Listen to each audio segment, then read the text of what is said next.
Hello, and a very warm welcome to the programme from me, David Foster. You know, times like these may well test the faith of the strongest believers in any religions. For 1.8 billion Muslims, this holy month of Ramadan is for reinforcing beliefs.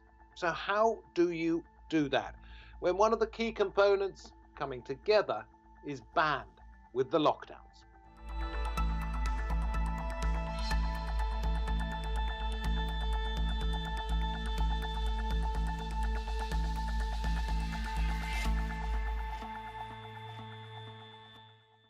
Well, there are countless ways of coming together while still apart. And as we're going to find out, distance may actually bring people together.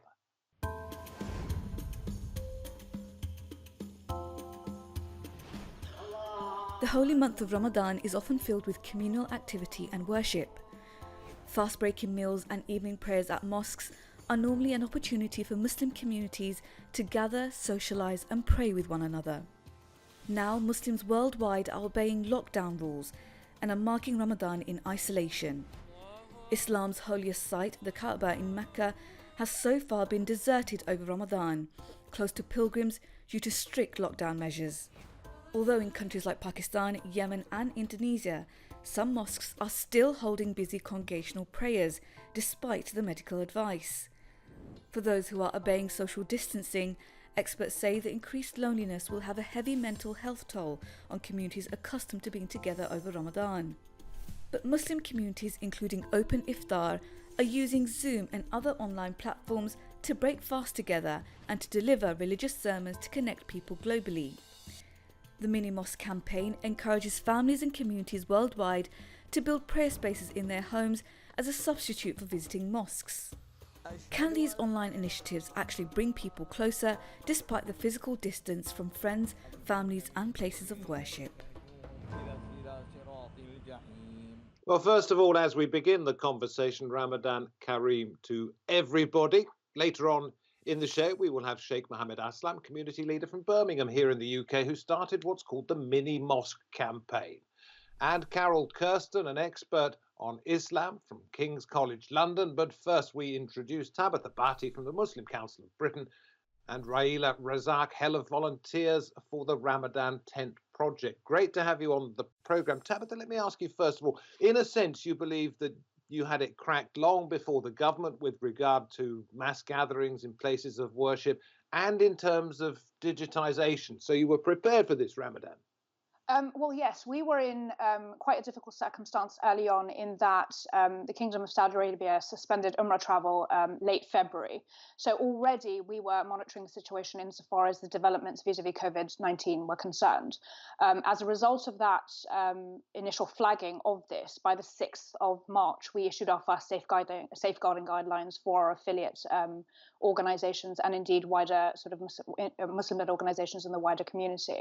And indeed, by the 16th of March, we actually made the unprecedented call to have congregational activity, including prayer, suspended across mosques and Islamic centres in the UK. So by the time the government made the announcement for the lockdown on the 23rd of March, the vast majority of mosques and Islamic centres had already suspended congregational activity. So in that sense, yes, the Muslim community in the UK was ahead of the curve, so to speak.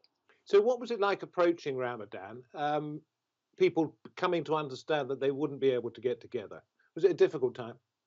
Of course. I mean, as and when we made the call to suspend congregational services and prayer, that sort of real emotional toll was apparent at that point in time. Congregation is central to the practice of the Islamic faith, as we all know. It's something that is a weekly advent, just in terms of Jummah prayer or Friday prayers are concerned, for example. So Ramadan, a month where people from across communities are going to congregate up and down the country, within their homes, within their greater communities, in mosques, be it for breaking a fast or indeed Tarawih prayers, that was going to be an entirely different matter and altogether that much more emotional. And we did see an outpouring of emotion from across Muslim communities, but it was a necessary sacrifice. And I think that Muslim communities really did rally and put their sort of emotional response to the side and did what was needful. Well, let's bring in Railla, who you know very well and normally would be seeing a lot of her during Ramadan. This is the only occasion you've been able to see each other, not quite face to face, but sort of. Railla, the Ramadan Tent Project, I think it's something like 70,000 people have been involved over the years, 10 different cities, 4 continents. It's very different. Well, what is it like normally and what is it like now?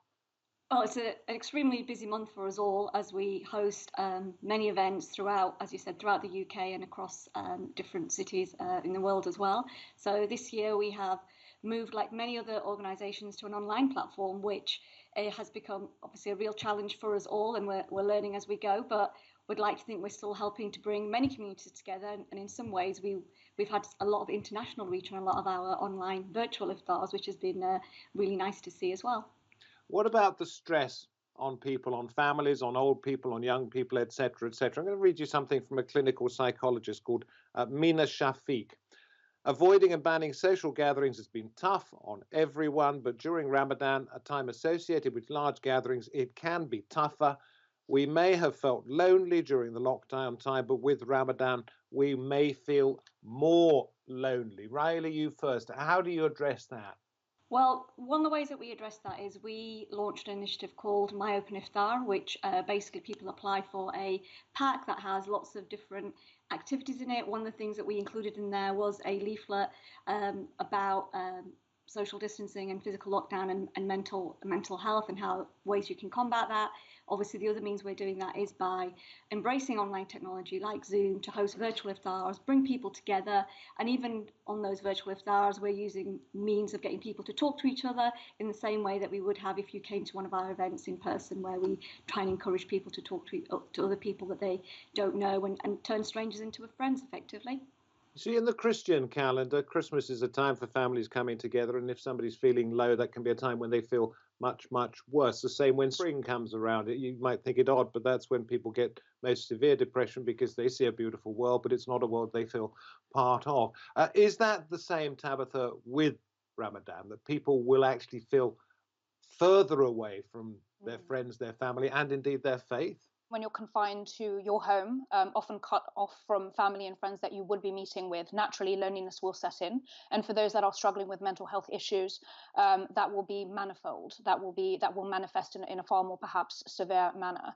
When it comes to the Muslim Council of Britain, from the outset of the COVID-19 crisis, we have had weekly community briefings addressing multiple issues that might be arising, and wellness, health and wellness of Muslim communities has been of paramount concern. So we have partnered with multiple Muslim-led mental health organizations that have been delivering, sort of key workshops as part of our community briefings that we hold weekly. And have you seen a rise in calls, cries for help, if you like? Yes. So when it comes to Muslim-led organizations that are dealing with mental health issues in particular, every single one of the ones that the MCB has engaged and worked with and platformed at our community briefings has reported an unprecedented rise in the number of people calling in to actually avail their services.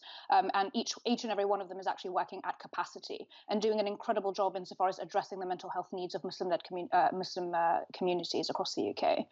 So this is something that is of paramount importance to address, and something that is being addressed by multiple organizations and has been addressed from the very outset of this crisis. Well, you may remember I started the program by suggesting that Muslims were ahead of the curve when it came to the lockdown, banning mass gatherings at mosques earlier than the government had decreed. I also said there was something in the way that the community was digitized, something you, Tabetha, I know, have been banging on about for years. But Railla, when it comes to being tech savvy, have you had to explain a lot to people, or are they pretty much already there?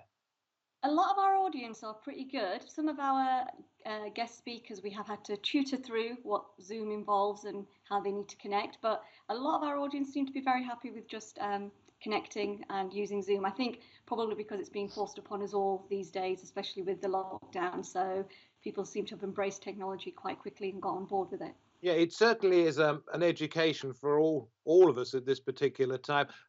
Let me go to you, Tabetha, again. Something that you quote on your website is that the Prophet said, in plain terms, he who hoards is a sinner.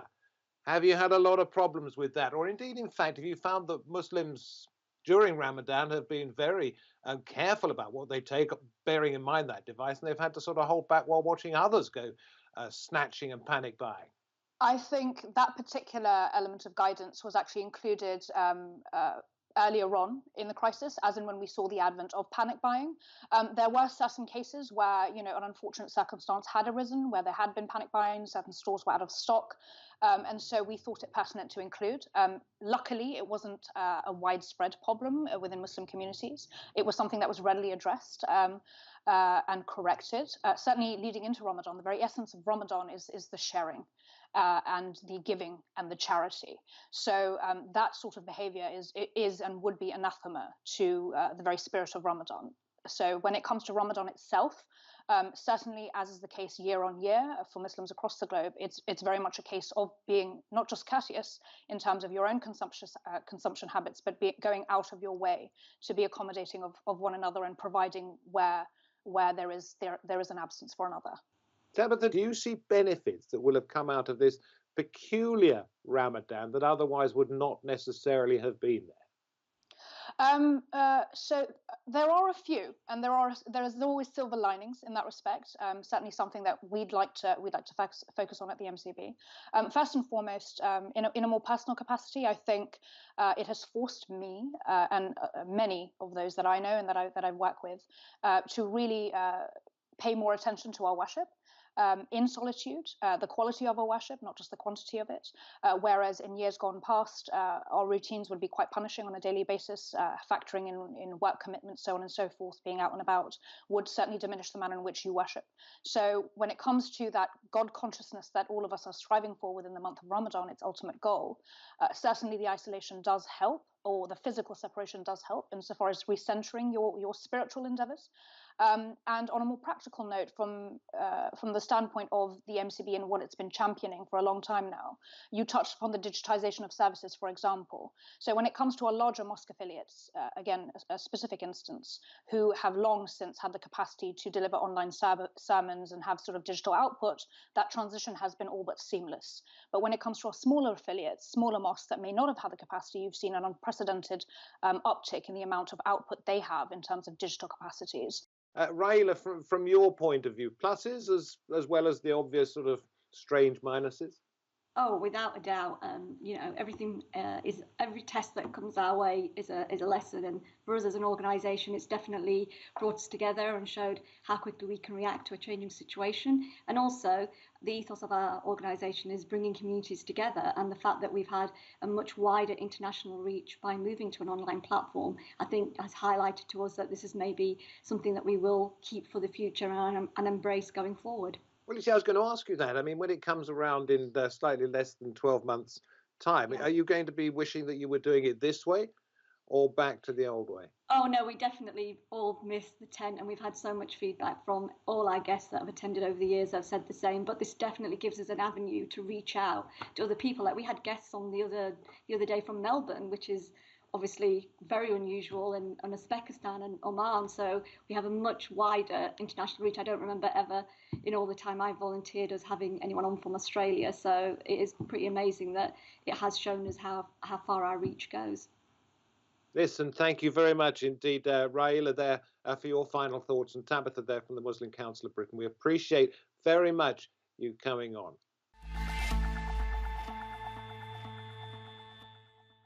Time to expand the conversation. I'm very pleased to say that we can bring in from Birmingham Shaykh Mohammed Aslam, a Muslim leader in that city and founder of the City of Knowledge Academy. And we say hello also to Carool Kersten, a historian and scholar of Islam at King's College London. Shaykh, let me ask you first of all, I mentioned at the beginning of the programme that you have this mini mosque plan. Well, you've had it for a number of years. What is it? How does it work? And what's happening during this Ramadan? So basically, because everybody's on a lockdown in this Ramadan, we thought that people would be quite detached from the mosques, which are the focal point, especially during the festive month of Ramadan. People attend the mosque more than they normally do during their days and weeks. And they have a quite deep affiliation and attachment onto the mosque, especially at times of breaking the fast and iftar. People have festives and people come together from their homes, and people bring different dishes together. And we thought that it's going to have a very big impact in the lives of people not being able to go out to the mosques.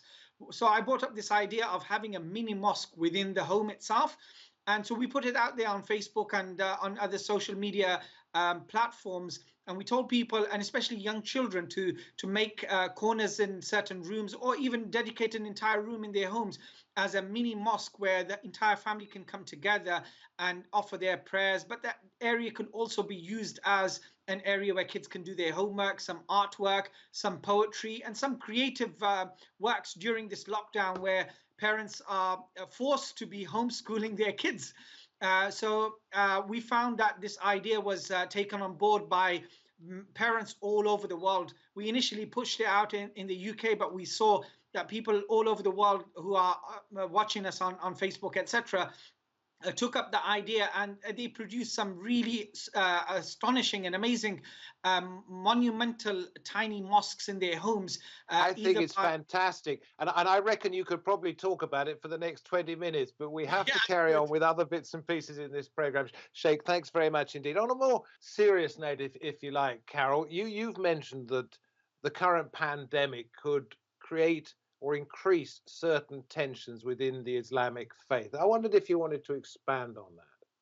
Yes, I mean, the Shaykh definitely deserves to be congratulated in finding a creative and very innovative solution to the constraints that are now being put on Muslims in regards to exercising their communal religious practices. And indeed, from the beginning of the eruption of the coronavirus crisis, religious scholars have been coming out with religious opinions known as fatwas, in which they have tried to provide guidance to their communities in recognition that there is a number of core religious practices that are congregational and communal in nature. And we have seen indeed debates around these fatwas, which are not only informed by guidance provided by Islam's core sources, the Quran and the traditions of the Prophet, but also by more abstract principles provided by what is called the higher objectives of Sharia, a kind of Islamic philosophy of law, if you wish, in which both the protection of life and the preservation of protection of religion are fundamental interests that need to be protected for Muslims to be able to thrive. And it was, of course, balancing these two competing goods against each other when you face a medical crisis like this corona pandemic. And a lot of muftis, senior religious scholars across the Muslim world, have come out on the side of that the preservation of life under the maxim of the importance of preventing harm taking precedence over the gains of benefit, that the protection of life should be paramount, and that even very central religious practices such as the congregational prayers on Friday, and now during Ramadan the practices of making extra prayers in the evening, and all kinds of other communal gatherings, which the Shaykh also outlined for us, that they are now being done in the privacy of the homes. Well, can I just follow up on that, talking about congregation activities? There was this online newspaper headline the other day: Saudi Arabia to reopen holy mosques in Mecca and Medina in days, which leads me to, well, we'll bring up some pictures of the Hajj, probably going to be, if it happens, the end of July, beginning of August. I think in 2017 there were over 2 million people there, 1.75 million people coming from overseas. And you can see how many people gather around the Kaaba. Let's move to other pictures of the very first week of Ramadan. Same place around the Kaaba, just a few little crowds of people. But interestingly, they were not social distancing. Not many of them, but they were pretty close together. So I wondered, first of all, Shaykh, if the ban is lifted, if perhaps the Hajj goes ahead and we don't know about it, how impossible a situation is that going to be for the authorities? Yes, so if the ban is lifted, it will be a very, very difficult situation for the authorities over there to keep social distancing between people. And in situations like this, as the other guest has also suggested, that in times like this, scholars have to give certain rulings that they must adopt to their circumstances. And we find in the history of Islam that this won't, if Hajj doesn't go ahead, this is not going to be the first time ever that Hajj will be suspended. Hajj has been suspended many times before in the history of Islam over the 1400-year period, which means that there are certain circumstances in which certain communal obligations, certain communal prayers can be suspended based upon the rule that the other guest has also mentioned. But so, can I just jump in, if I may? Isn't the problem that if there's a relaxation on Saudi religious officials say so, then that will put pressure on authorities such as yourself to open up mosques in the UK and elsewhere? And while this particular official says Muslims should not rush for freedom from the restrictions, they are bound to want to do so, and that's going to create an issue, and that issue could come during the Holy Month. Yeah, I mean, it's very important for authorities to take a very responsible stance in that they must put forward the preservation and the protection of life and general public health before they give rulings of opening up the mosques and allowing people to congregate, etc. Because the preservation of life is paramount and it's extremely important. So we don't want the relaxation of these rules so long as the pandemic exists and until. And if the rules were relaxed, would you be very worried? I would be worried at a time when the government guidelines still stipulate that there must be social distancing. But if the social distancing aspect is lifted, then I believe it's going to be just like any other workplace or any other communal area where people congregate, like the buses and the airplanes and the airports, etc. Okay. Carool, let me come to you. I mean, we had Shaykh there talking about religious scholars, and you've said in times like this, their advice is sought as much as that of health officials. You have also said that the ulema, this class, face questions of perhaps their relevance in the 21st century, also at times like this. Yes, I mean, aside from the issue at hand, what you see indeed when important decisions have to be taken in Muslim countries, for a scholar, there's a very interesting dynamics set into motion. And it often demonstrates a kind of symbiosis you see between senior religious scholars, who are often officially also state employees, and say the political authorities, where the governments usually seek a kind of religious sanction, a backing from religious scholars for the decisions they take, and the ulama seeing an opportunity to demonstrate also in the 21st century the relevance of their profession and the importance of applying the Islamic traditions to real life situations like this one. And the example you just mentioned of Saudi Arabia now considering maybe opening the Grand Mosque of Mecca and the Mosque of the Prophet in Medina is an interesting relaxation or even reversal of their very adamant attitude about 6 weeks ago of closing down the mosques, although technically well, we have yet to see whether they follow through with that. Yes. Shaykh, I'm going to come to you as we round off this program and to talk about the work of your mosque in a rather somber way, because I know at the beginning of this crisis, it became a temporary mortuary. Thankfully, the number of dead that are being brought to your place of worship is going down. You see an end to this as well, do you? Yes, indeed. I mean, at the beginning of the pandemic, we were quite frightened by the predicted number of fatalities that was coming from the government. So our mosque here in Birmingham, the Gamkol Sharif Mosque, took a very positive move in actually helping the NHS, helping the local council and local authorities to deal with this pandemic. So we set up in the car park, an enormous car park, which normally holds about 120 cars.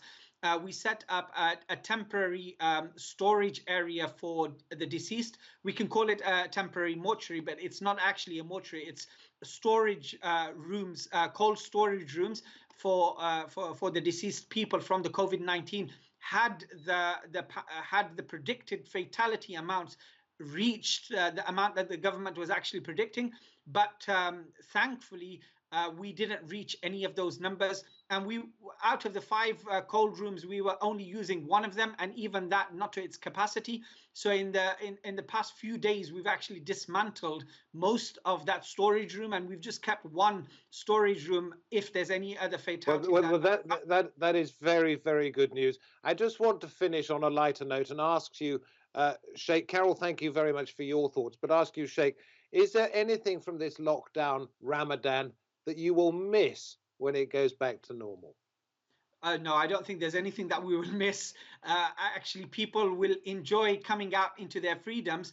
But I think something that people would appreciate from this lockdown is how they have connected with their immediate families within their own homes, and how they've bonded with their children, who they perhaps wouldn't see for most of the day due to school and after school clubs, and people come back from work late, etc. Thank you very much indeed for joining us on the program, and to all of you who've watched, thank you very much indeed for taking the time. Ramadan Kareem to you wherever you are. I'm David Foster. This has been Roundtable. We hope to have your company next time. Until then, goodbye.